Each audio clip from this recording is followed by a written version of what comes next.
I actually didn't like any cozy game that came out this year, and this is now going to be my Fortnite channel. Welcome to Fortnite Corner.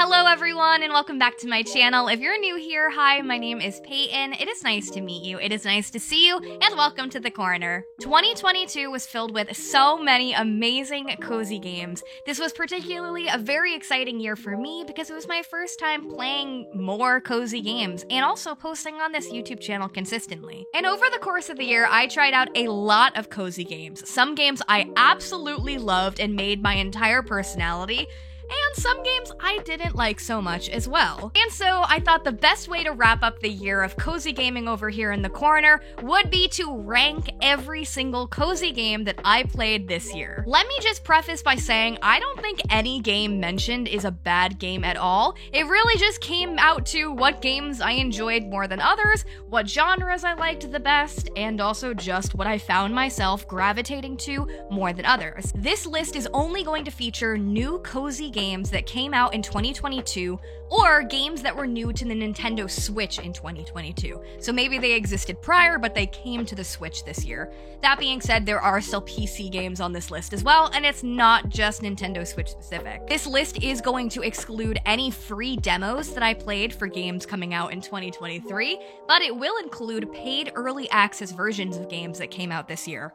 Pretty much, if I paid for it and it was available for the general public to pay for, it's on the list. Every single game that is in this video exists on my channel. So if you want more information about any of these games, you want to see me play them in a live stream, you want to see my review, they all exist here on the channel. So as I go through the list, keep an eye on the screen, especially take a look at the top where the cards are. You'll see links to content related to each of the games that I mentioned in the video. Since there are quite a few games on this list, I will be going through my thoughts and opinions rather quickly, but if you're really interested for my deeper, honest thoughts and opinions about every single game, my latest episode of the members only podcast on the channel is exactly that, of me breaking down and giving you the honest truth about every single game I played this year. So if you're interested in joining the Sloth Squad and getting access to perks, the info is going to be linked in the description down below. Okay, but before we get into it, please be sure to click the lovely little like button, as well as subscribe for more cozy, chaotic content like this.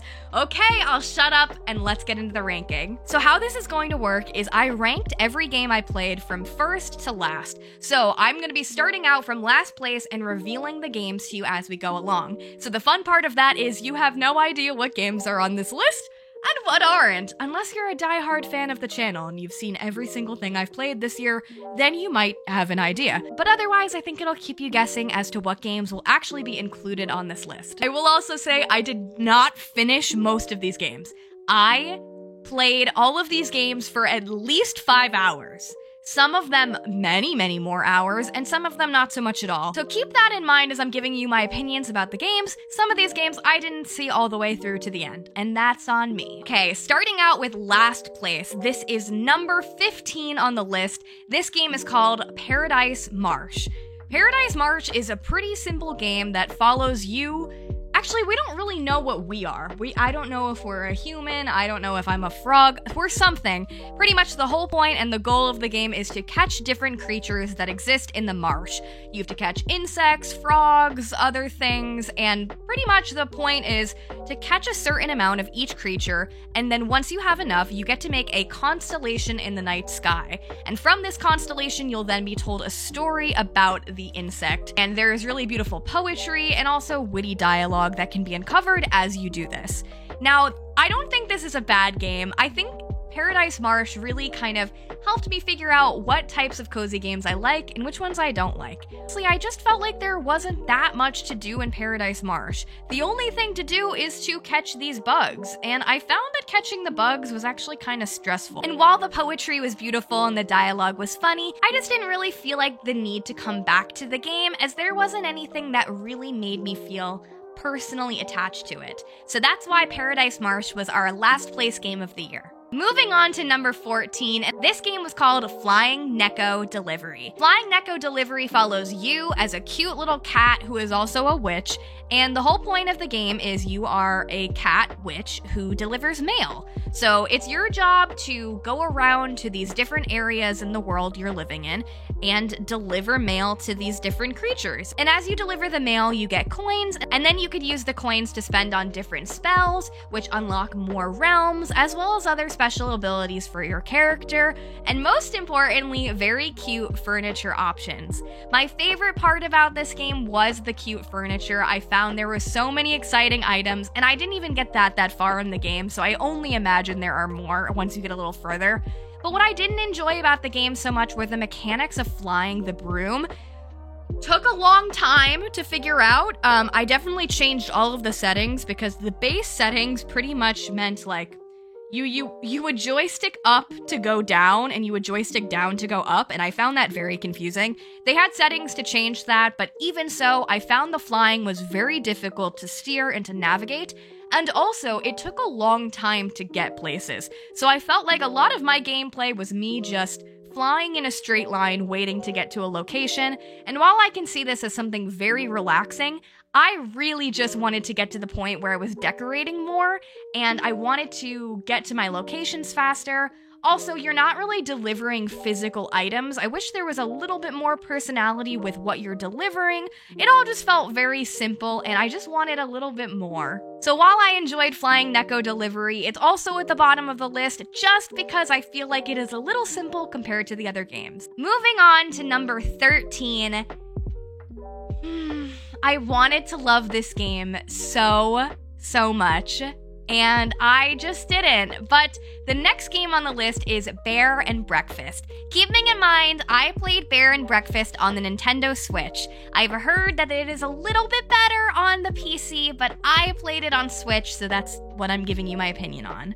Bear and Breakfast follows you playing as Hank, an adorable bear, and he pretty much leaves the forest with his friends to set out and find their independence. And he ends up doing so by meeting a really sketchy shark salesman who pitches him the idea of opening different bed and breakfasts all over the different areas of the realm we're in. And while this sounds like the cutest idea for a game ever, it wasn't what I was expecting.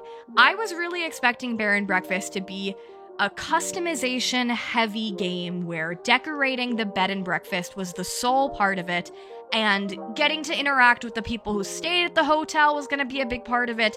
I think I was expecting it to be a little bit like Animal Crossing New Horizons, where I was going to have villagers to interact with and places to decorate, but it really wasn't that. At its core, Bear and Breakfast is an adventure game, and it sees you going all over the place to do these tasks, to open more bed and breakfasts, but the bed and breakfasts themselves aren't that intricate, you don't get to interact with the guests that stay there, and you don't get to do as much as I wanted you to be able to do. And all of that said, I don't think those are the things that make this game so low on the list. The reason this game is so low on the list is because of the controls. The controls make this game unplayable, frankly. I think the controls make the game unplayable on Switch. It is so clear that this game is way better suited for PC, where you can just click on the things you needed, but I struggled my entire gameplay to try to get the controls correctly, and so because of that, it took a lot longer to get to the juicy stuff, because I do think the story is exciting and the characters are really fun, but it took a long time to kind of get anywhere because the whole time I was trying to figure out how to play the game. Bear and Breakfast is coming in at 13, not because it's a bad game, just because I had a lot of expectations for it and it just didn't really live up to the expectations I had. Coming in at number 12 was the weirdest game I played this year. This game was called Wobble Dogs. Well, Wobble Dogs is not brand new for 2022, it was brand new to Nintendo Switch, and so it was my first time checking it out. Wobble Dogs is a sandbox game where you raise and breed mutant dogs.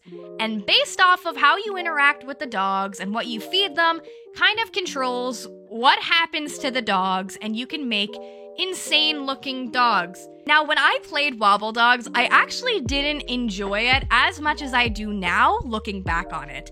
When I played Wobble Dogs, I made the mistake of not really understanding that I was controlling so much of how the dogs grew up, and that based off of what I fed the dogs would change how they mutate. So in my playthrough of the game, nothing was happening so fast. I felt a little bit frustrated with the lack of content. However, I learned after the fact that was completely user error, and I just wasn't playing the game correctly. And when I looked back on the video I made of Wobble Dogs, I was laughing hysterically the entire time. So because of that, I did move it up higher on the list. What I think is fun about this game is it's no think and relaxing, but also chaotic, and there aren't tasks, but there are things to do, and I think those are the kind of more relaxing games that I like. I like chaos, obviously, but I think that because they felt like there was more things to do, like I could play with the dogs, I could feed the dogs, and I could have multiple dogs, so I wasn't just like staring, waiting for the one dog to do something.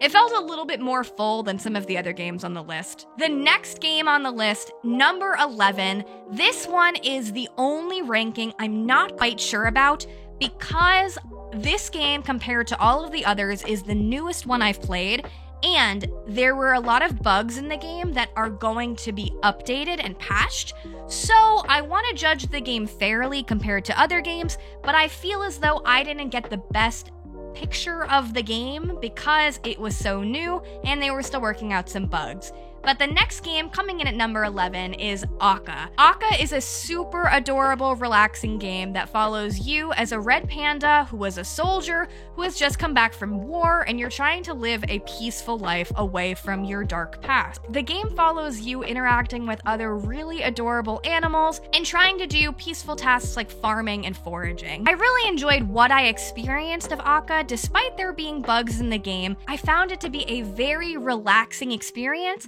but it also felt like there were things to do, which I enjoyed. It felt like there were a lot of characters to interact with, and there are also mini games in the game, so if you ever do run out of things to do, there's always a couple mini games to go and try out. Makes me unsure about Akka was I did run into a lot of problems playing the game, and while I can absolutely overlook bugs, it did affect my playing experience in a way that I felt like the game kept shutting down and I couldn't progress with my tasks that I needed to do, so that affected the gameplay. Specifically, I found it really hard for my crops to grow. I felt like they just were never growing fast enough, and it came to a point where all of the tasks I had, I needed to have certain crops, and so I felt like there was just a lot of waiting around, as well as while some of the minigames are really fun, some of them don't really give you instructions, so I found myself a little bit lost playing them, and I was hoping for a little bit more tutorial.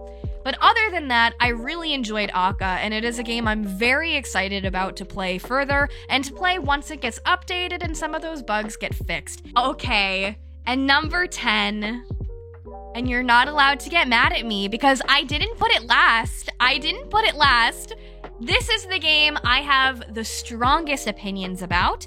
However, I can recognize the good things about it, which is why it's higher up on the list. But in the 10th place, we have Disney Dreamlight Valley. Now, if you've been watching the channel, you know I have some opinions about Disney Dreamlight Valley.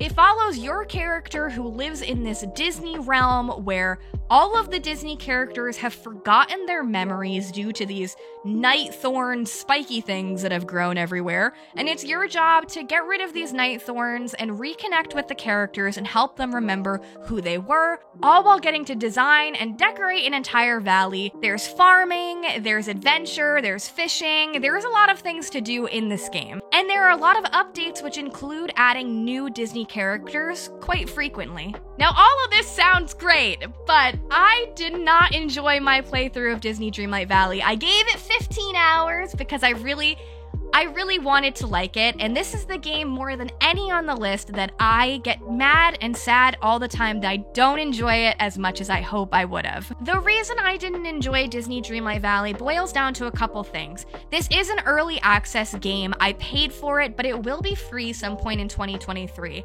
And once again, I can absolutely overlook bugs in games, but this game just was unplayable. For me, the game ended up getting so broken that I couldn't progress at all. So I was 15 hours in, and my only option was to either start over or have my crops never grow again, because the game is very strict about you playing on the real world clock, and I didn't know that. What else I didn't enjoy about this game is I felt like they didn't tell you how to do anything that was important, and every single thing that I needed to do, I had to Google or watch a video on how to do it, which is absolutely a fair way to play a game. It's just not my favorite way to play a game. I also found the interactions with the characters not as deep as I wanted them to be. I really wanted there to be more enriching story, and maybe there is as you go on, but I didn't really get to that point. As well as, while there are so many amazing items you could design with, I think because my game was broken, my store never changed, and I never got new items. So perhaps my experience of it is completely hindered by the fact that my game was broken. What I do think is good about this game is that it's going to be updated all the time. They could add so many amazing characters, and I really like that you get to decorate not just a small little farm, but an entire valley, and there are so many different ways to decorate. While I recognize this is a lot of people's favorite game of the year, I just didn't get to enjoy it as much as I so badly wanted to.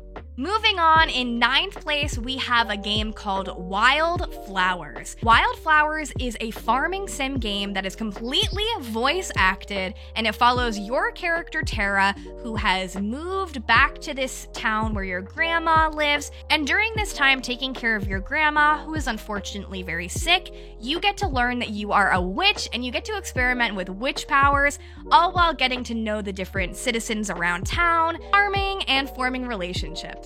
Now, Wild Flowers, I think, is a really great game. Unfortunately, I think it is lower on the list just because I ended up playing some farming games I liked better, but we'll get to that. Overall, the best part about Wild Flowers is the voice acting. I think it is so great, and I think the characters are really lovely.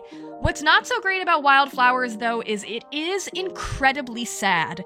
And I'm not opposed to sad games at all, but what I struggled with this one was the main storyline with your grandma is very sad, but on top of that, every NPC also has a very tragic backstory, so I found myself continuously bummed as I was playing the game, which it shows that the characters are very strong and you care for them. However, I think for me, I use cozy gaming as more often an escape and a de-stressor. I found myself being more stressed as I was playing this one. As far as the actual farming elements go, I also didn't really love it. I felt like it was very simple. Things like fishing were very easy, and I wanted them to be a little bit more complex. And I also struggled with the energy bar you had in the game. I found that you couldn't really do anything. I felt like I would hit 2 rocks in the mine and then would have no energy, so I found it to be frustrating. I definitely think it's a good game. Just something to approach delicately, specifically if you have some issues with the topics discussed in the game. I do think it's a good farming sim game, but it wasn't my favorite farming sim, so that's what pushed it down a little bit lower on the list. Coming in at number 8, we have a lovely little game called Penco Park. Penco Park is a spooky game where the whole point is that you are at this weird, spooky monster zoo, and you need to take a picture of every single monster that exists. And that's it. That's the point. You just take pictures of every single monster that exists. But it's hard. It's not easy. Penco Park was so much fun. I loved this game so much because I thought it was going to be a lot more simple than it is. In essence, you're just taking pictures. I thought, okay, that's gonna get boring. No, because it's very hard to spot all of the monsters. There are different realms you can go to discover more monsters, and they judge you based off of how good the pictures you take are. So it's incredibly difficult. 3-star pictures and all of the monsters makes you want to keep going back and playing it. This was one of my favorite shorter form games of the year. It was so unexpected. I think this game is so much fun, and I think it's something that you could play both by yourself and also with friends to see if you guys can all help each other spot all of the different monsters. I loved it. Moving on to number 7, which is probably the biggest cozy game. And it's up for debate if you want to consider it a cozy game, but I do. And the next game I played was Pokemon Violet. Scarlet and Violet came out. I specifically played Pokemon Violet. Pokemon Scarlet and Violet follows your character, who is a student at a big Pokemon school where basically you're not really in school. You're in school for like a second, not that much, but you're learning how to be the best Pokemon trainer. It is an open world style game where the whole point is to discover all of the Pokemon, battle all of the different gym leaders, and also work with this specific legendary Pokemon that you've been given and help to advance it with new skills. This was the first Pokemon game I ever played. I felt like it was a good one to start out playing because it was an open world game, and I personally am not someone who's very into combat-based games, so I liked that in this game you didn't necessarily need to fight all of the time. If you just want to go around and look at the Pokemon, you absolutely can. But if you want to go and like do all the battles and do everything, you can also do that too. What I enjoyed so much about Pokemon was I felt like it was actually really user-friendly for someone like me who's never played a Pokemon game before. I felt like I wasn't really missing anything. Like, I feel like everything was explained very nicely, but also not over-explained, and some things, you know, you figure out by yourself. I love the world in the game. I love the different areas that you go to. I think the characters all look really cool. I didn't like so much about this game. Obviously, a lot of people talk about how bad the graphics were. I don't really care so much about the graphics, but what I do care about is the Pokemon are microscopic. I feel like the Pokemon are really small, and I feel like it was incredibly annoying that every time you run into the Pokemon, you're not prompted with do you want to battle this Pokemon? It is just instant go into battle.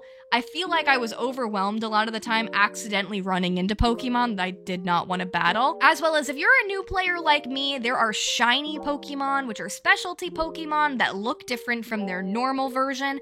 They're very hard to spot if you don't know what the actual Pokemon looks like, as they're not actually shiny, and while they're usually a different color, sometimes the different color is so minuscule that you would not know unless you're an experienced player. I think that getting a shiny Pokemon is supposed to be one of the super exciting parts about Pokemon, so I just wish that was a little clearer because I felt like a little frustrated trying to decipher whether things are shiny or not. Overall, I think it was a really nice introduction to the Pokemon franchise. I can't compare it to any other Pokemon games because I haven't played them, but overall, if you're new to Pokemon and you're a cozy gamer specifically that's unsure if you'll like Pokemon, I think this is a really good one to check out. Coming in at 6th place was a game called A Little to the Left. This game was so much.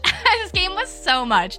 A Little to the Left is a puzzle game. It is a puzzle game that follows you trying to fix things. That's it. You're just trying to fix things.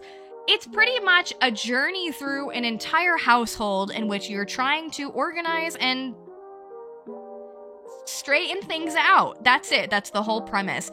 But what makes this game so wildly thrilling is it's so hard. This game is perfect. I love this game so much because there is a lovely balance between puzzles that are super easy and all you need to do is just like peel stickers off a fruit. But then there are puzzles that are so difficult, they will have you scratching your brain trying to figure out what the heck the game could possibly want from you. The game doesn't tell you what to do in each puzzle, and many puzzles have multiple different ways you can solve them, meaning that you can go back to each puzzle and play them multiple times, which I think is really exciting in a shorter form game because it keeps you wanting to check it out and not just put it down as soon as you finish the game. While I already made a review video about A Little to the Left, I have been playing it specifically with my members and doing member streams playing it, and I think it is such a fun game to play with other people. I think it also can be very fun playing by yourself. It can be relaxing but stressful, but I think playing it with other people is such a fun experience, and it wasn't something that I would have initially thought just based off of the trailer of the game and hearing about what it was. A Little to the Left was definitely really unexpected for me because I thought it was going to be an easy puzzle game that I could blow through in a couple hours, but it really does make you think, and I really enjoyed how challenging it was. We are now in the top 5 games of the year. Coming in at number 5, and this one is definitely one of the more popular games on the list, and absolutely rightfully so, but it is Cult of the Lamb. This one's dark, okay? It's dark, but bear with me, okay? You're an adorable little lamb, and you're about to die, and so you're told you'll not die if you help this creature start a cult. And you do this by going in these different dungeon-esque places, fighting different monsters to free cute little animal villagers that have been stuck. In return for saving their lives, they join your cult. Now, what's so fun about this game is it is both adorable and absolutely crazy ridiculous at the same time. You have these adorable animals, a very beautiful farm that you can make and design, but also like sacrifices and rituals and for some reason a lot of like animal poop. I feel like this is definitely one of the most unique cozy games ever, but more so this year, because I think that it combines combat, dark, dare I say, I guess horror elements, but also something that I think cozy gamers like and will gravitate to. I personally don't really like combat games. They're just not my thing. They're not something I ever really gravitate to. But on this one, it feels really exciting to do the combat because you get to find more villagers to bring to your cult, and that's the whole exciting part. As well as the game does come out with regular updates, which I think is super exciting, and it makes it feel like you can continue to play it even after you get through the main storyline of the game. So yes, Cult of the Lamb comes in at number 5. It is definitely one of my favorite games I played this year.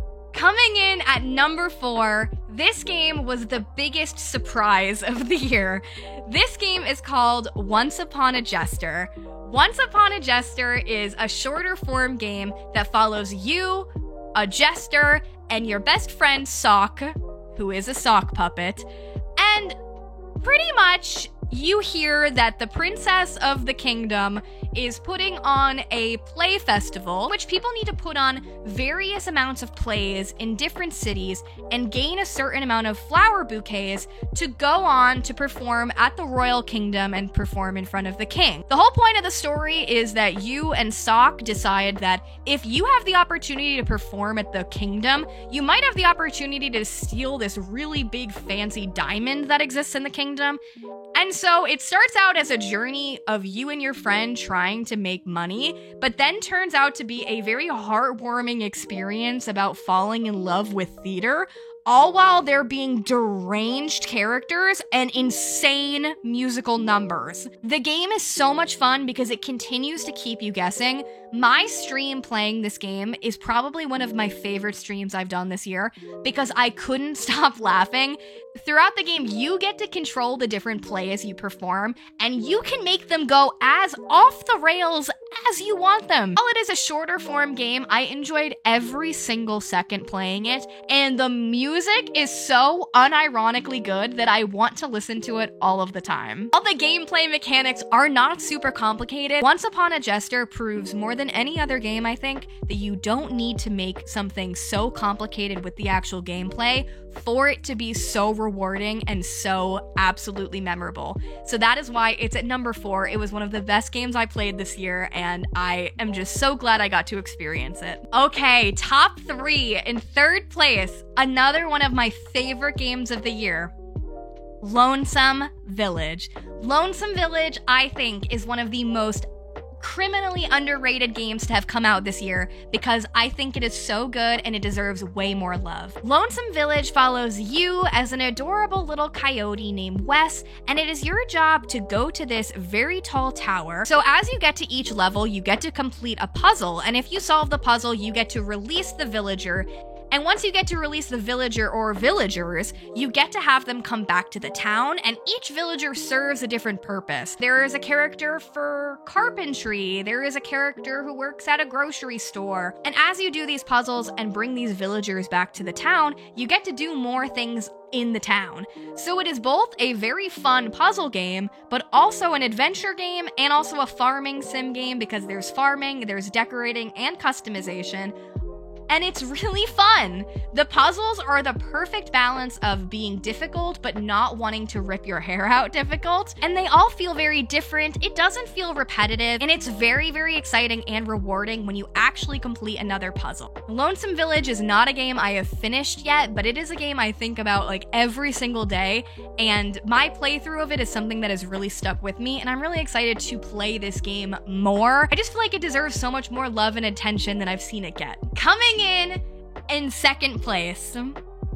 this game was not only one of my favorite games of the year, but it was one of my favorite games to share with you guys on this channel this year, and I feel like playing this game on the channel introduced me to so many of you, so for that, I am so grateful. I am, of course, talking about Coral Island. Now, keep in mind, Coral Island's full release has not happened yet, and I'm going to be talking about the 2022 early access version that came out, but since it was a released game that I did pay for, I'm going to count it on this list. Coral Island follows your character who has just moved to Starlet Town, although you visited there when you were younger. It finds you inheriting a farm and doing all of the classic farming sim things, like building up the farm, foraging, cooking, mining, all of that good stuff, all while balancing extremely hot villagers for you to romance. And most importantly, there is a beautiful scenery, ginormous map that is a lovely island that has unfortunately been a little bit destroyed due to a very tragic oil spill. There is a whole merfolk kingdom for you to discover in the game. There's diving and swimming in this game like I've seen in no other game. There are so many characters, all of which have a lot of backstory already, even in the early access version. The game features really adorable animals, whether it be the farm animals or the pets that are around town, and it has some of the most adorable items for customization that I've ever seen. Coral Island pretty much takes everything that you like in a farming sim game and then adds like 20 more things. And again, still only the early access version. There's going to be so much more content that comes out in this game. It felt like there were so many things to do. There was so much to customize, but if you didn't want to just customize your farm, you didn't have to. You can spend time getting to know the characters, or you can spend time doing your dailies on the farm. It felt like the game told you enough about the game, but there were also lots of secrets to uncover and lots of little tips and tricks to find out along the way, which I feel like builds such a very strong and passionate community. And so overall, I really love Coral Island. But I could not put it as my #1 game of the year because it's not finished. And currently, I'm kind of in this point with Coral Island where I feel like I've done most of the things I can do at this point. So I am definitely itching for some more content from Coral Island, and because the game is not finished, and it is clear that it is unfinished in certain ways, I gave it my #2 spot, but I think that does say a lot that a #2 game on the list is a game that isn't even done yet. I feel like Coral Island shows so much promise, and I feel like it's going to be something even more amazing when it fully comes out, and I already really like what it is. But the #1 spot, my favorite game of the year, which is no surprise if you have watched this channel for a little bit, my favorite game of the year is Ooblets. Ooblets, the greatest game of the year. I'm sorry, it's the truth. Ooblets is the best. Ooblets actually didn't come out this year, but it came to Nintendo Switch this year, so it counts.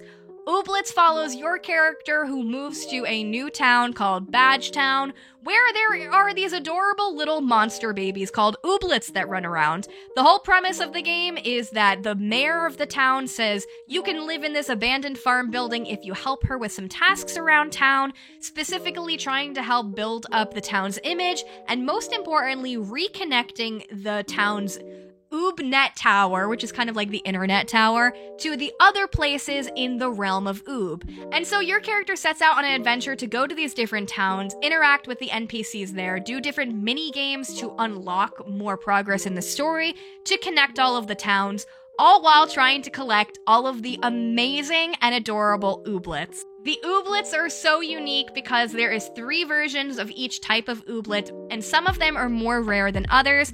Similar to Pokemon, there are shinies, but in ooblets they're called gleamy ooblets, and they're these beautiful shining ooblets, and they're super rare to find, and then once you actually find them, they're very hard to acquire.